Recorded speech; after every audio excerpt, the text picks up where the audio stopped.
informer, c'est notre devoir. Messieurs et dames, bienvenue.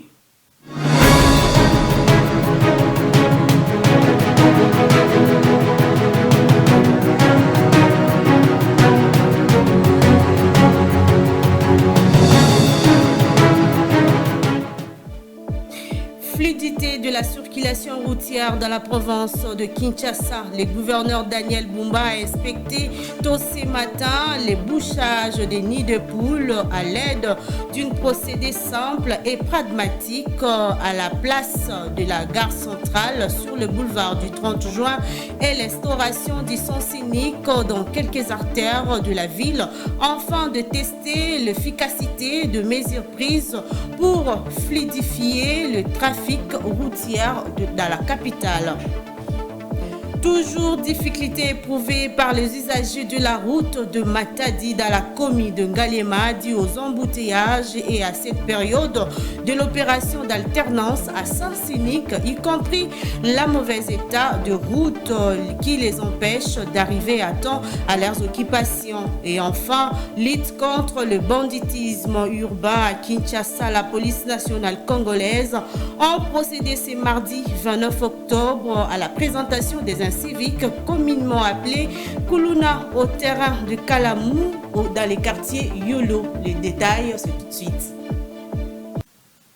Place au développement, messieurs et dames, encore bienvenue. 5e session plénière au Sénat a été présidée par le président de la Chambre haute du Parlement, Jean-Michel Samalukonde, pour examen de la mise en place et de la répartition de commissions permanentes aux différentes partis et regroupements politiques représentés la plénière.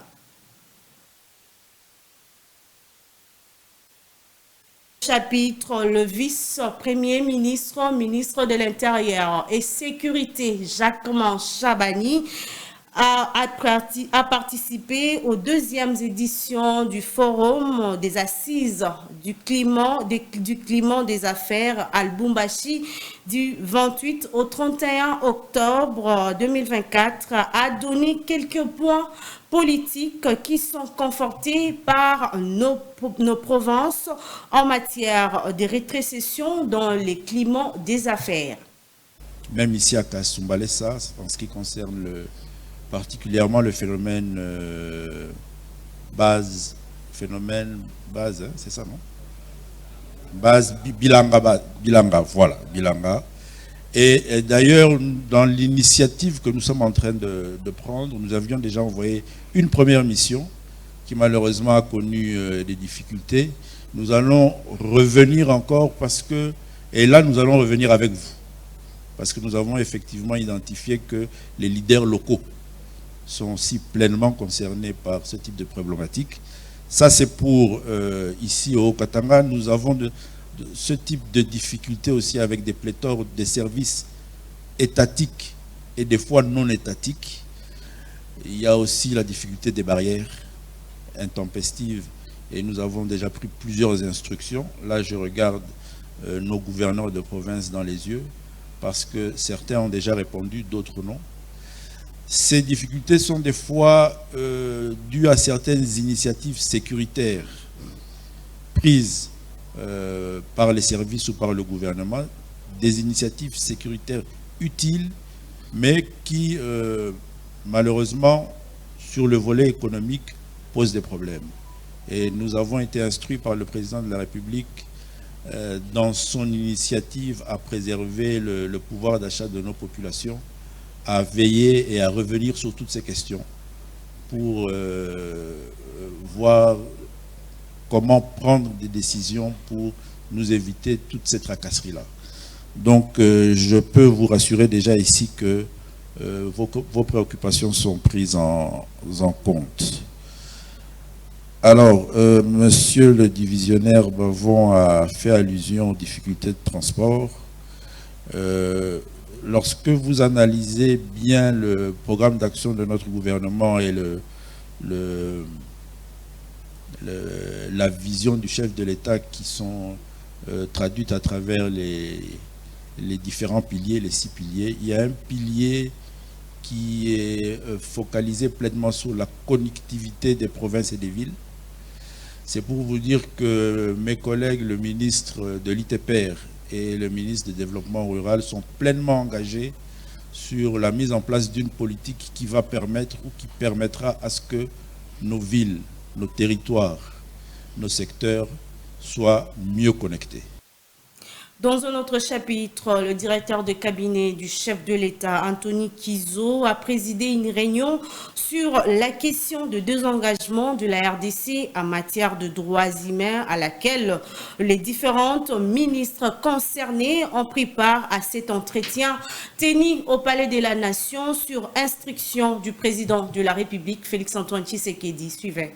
C'est en vue d'améliorer la réponse et la communication de la République démocratique du Congo sur les questions de droits humains que cette réunion a été présidée par le directeur de cabinet du chef de l'État, Félix-Antoine Tshisekedi, Anthony Kizo, en matière de droits de l'homme à laquelle les différentes ministres concernés ont pris part. Elle fait suite au constat d'une faible communication des efforts entrepris par la RDC pour améliorer la situation des droits de l'homme sur son territoire, d'où la nécessité d'une réponse politique et diplomatique afin de réaffirmer la volonté du gouvernement congolais, le respect de ses engagements en matière de droits humains et de mettre en place une politique communicationnelle efficace pour informer l'opinion tant nationale qu'internationale des efforts consentis dans ces domaines. Pour rappel, dans sa communication lors de la 18e réunion du Conseil de ministres, le chef de l'État avait instruit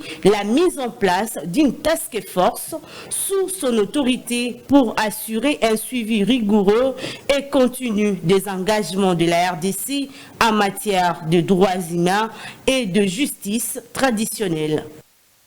Dans un autre chapitre, après 48 heures d'expérimentation, le son scénique et routes altères vont se poursuivre à Kinshasa. C'est la décision rendue publique après une première réunion d'évaluation organisée autour du VPM du transport, Jean-Pierre Bemba-Gombo. Donc, nous venons de sortir d'une réunion avec le vice-premier ministre, ministre des Transports. C'était pour évaluer les 2 jours, la phase de 2 jours que nous avons effectuée ici sur les embouteillages. Et au sortir de cette réunion, nous avons constaté qu'il y a eu une demande forte de la population. Ils nous ont demandé de continuer cette phase que nous avons commencée et nous allons encore continuer demain. Ici, vous voyez, je suis entouré du général de la 14e région militaire, le commissaire de la ville de Kinshasa, et avec eux, demain, nous serons encore sur place pour tester encore cette phase expérimentale que nous sommes en train de faire pour désengorger la ville-province de Kinshasa. Dès que nous allons, aujourd'hui, vous avez constaté que nous avons constaté qu'il y avait quelques poches qui posaient problème. Dès que tout sera mis en place, nous allons finalement lancer l'opération avec les bandes alternées, avec le sens unique. Donc voilà ce que nous allons faire.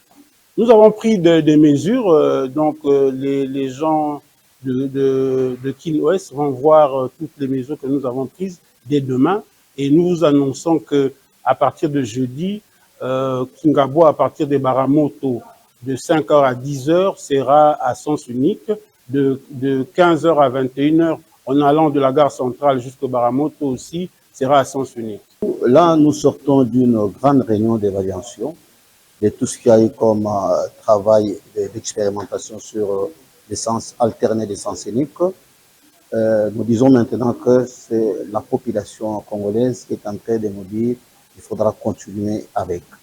Je pense que ce n'est pas un travail qui doit prendre un jour ou 2 jours, mais nous disons que petit à petit, nous allons avancer jusqu'à ce que nous allons trouver des grandes solutions pour la population. Mais les grandes mesures sont celles-ci. Nous disons toujours de 5 heures à 10 heures sur l'avenue mouvement, la circulation sera de Météo vers Kitambo Magasin.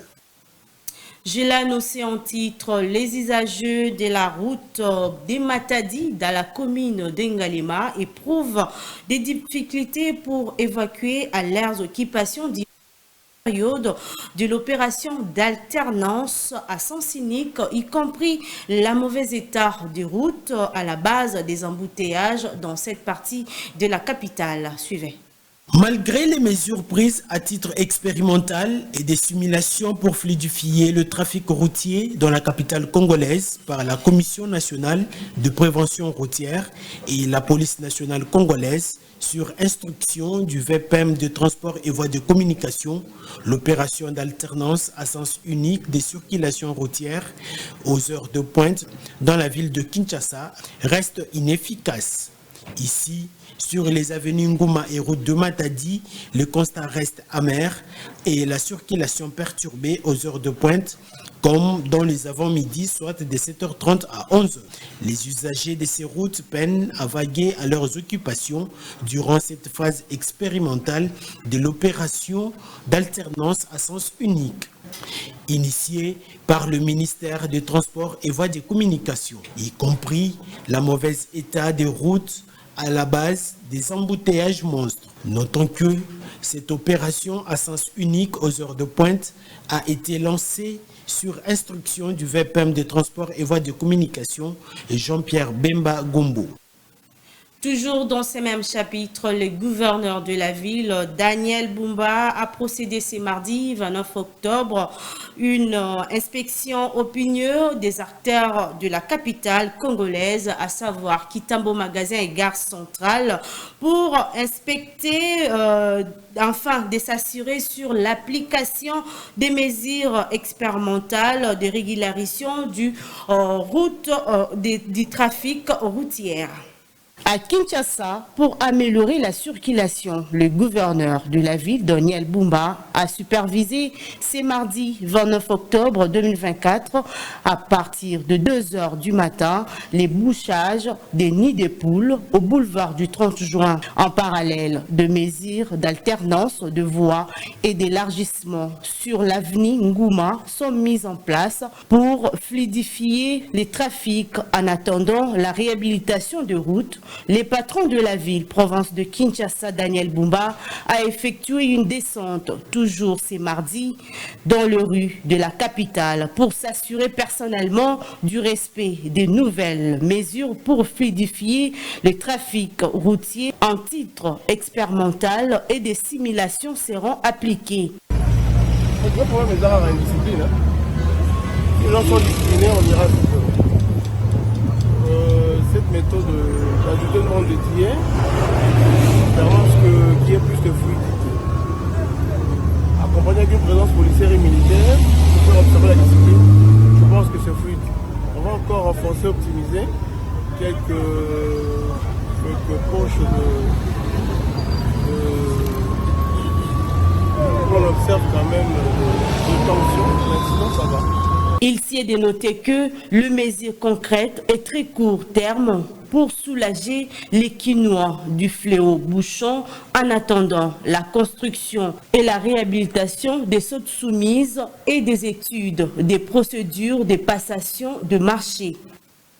Justice, dans ce journal, le procureur général de la Cour de cassation, Firmin Vendée, a ordonné l'ouverture d'une action disciplinaire à l'endroit du procureur de la République du parquet de grande instance de Kinshasa, Kinkole, pour suite au décès d'un prévenu à la Migo de Kinkole après son inspection effectué dans la soirée. Au regard de tous ces faits, j'ai pris la décision énergique et qui doit interpeller beaucoup de magistrats d'ordonner l'ouverture d'actions disciplinaires à l'endroit du procureur de la République de Kinkole ainsi que du magistrat instructeur. Et j'ai même instruit qu'on puisse leur infliger des mesures provisoires d'interdiction d'exercer. Les rapports me seront faits et la suite dépendra de la manière dont les de Kinkole ainsi que du magistrat instructeur. Et j'ai même instruit qu'on puisse leur infliger des mesures provisoires d'interdiction d'exercer. Les rapports me seront faits, l'ouverture d'actions disciplinaires à l'endroit du procureur de la République de Kinkole ainsi que du massage instructeur. Et j'ai même instruit qu'on puisse leur infliger des mesures provisoires d'interdiction d'exercer. Les rapports me seront faits et la suite dépendra de la manière dont les réponses seront données aux questions qui leur seront posées.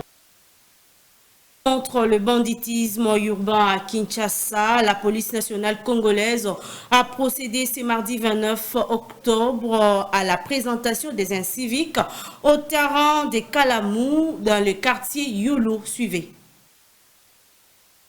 Ils sont une trentaine à tomber dans les filets de la police il y a quelques jours. Fruit de la traque sans merci des hommes en uniforme à travers la capitale.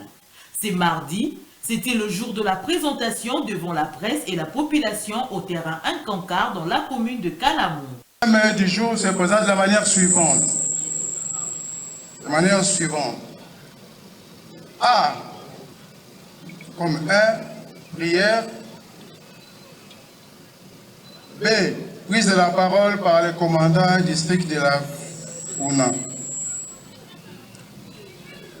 Au-delà de ça, il y aura un petit point qui sera la présentation du commandant Yolo, commandant Sati Yolo, l'actuel commandant ou les nouveaux.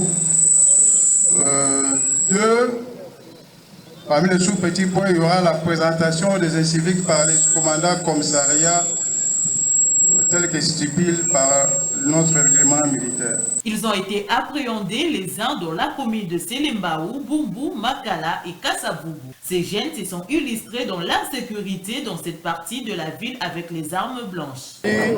Mapinga oya kubatela bato na biloko na bango na kati ya etando na biso ya siate urbain ya Funa na yango yamboke biso to ya awa to sangana na population na biso na unité na biso tozwaka toujours mitindo uta na bakonzi na biso ya likolo ndenge boni tozali kotalela population kolela na bango.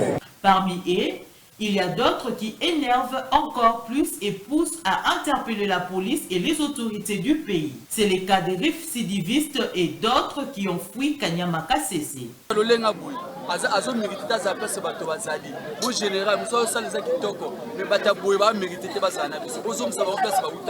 Cette fois-ci,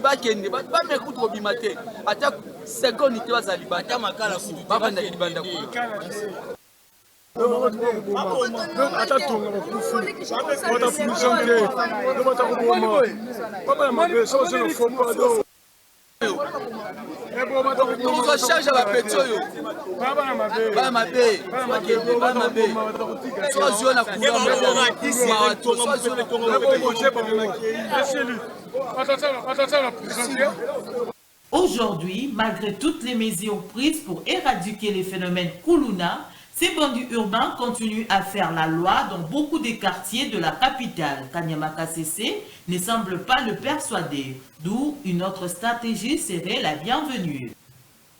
Culture dans ces journaux, jour pour jour, 30 octobre 1974 et 30 octobre 2024, 50 ans après, les Zaïre est devenue actuelle République démocratique du Congo, avait organisé les combats du siècle. Ali Foreman paie une très belle dimension politique et symbolique. Je vous propose de revivre l'historique de ces combats de notre pays. 30 octobre 1974, il faut reconnaître 50 ans après que les Zaïre de Mobutu avaient effectivement placé la barre très haut. Ali Foreman, plus qu'un combat de boxe, a eu une résonance bien au-delà du sport. D'abord, les Zaïre a organisé en marge un festival culturel mettant en vedette les parrains du soul James Brown et la légende du blues B.B. King et un grand nombre de superstars comme Myriam Makeba. Les lieux du combat étaient emblématiques, le stade du 20 mai, aujourd'hui stade Tatarafé de la Kétule, où les Léopards d'Isaïr avaient remporté les championnats championnat d'Afrique la même année. Ces combats organisés par Maréchal Mobutu Sese Seko Kukumbwendu Wazabanga a beaucoup apporté dans l'industrie touristique de l'époque. Aujourd'hui, 50 ans après, on se pose encore la question où se trouvent les rings historiques disparus. En tout cas, les rings du combat du siècle ou du combat de la jungle n'est plus à Kinshasa. Le 30 octobre 1974, ce jour-là, l'ancien champion du monde Mohamed Ali est opposé à Georges Foreman, le champion du monde en titre du poids lourd.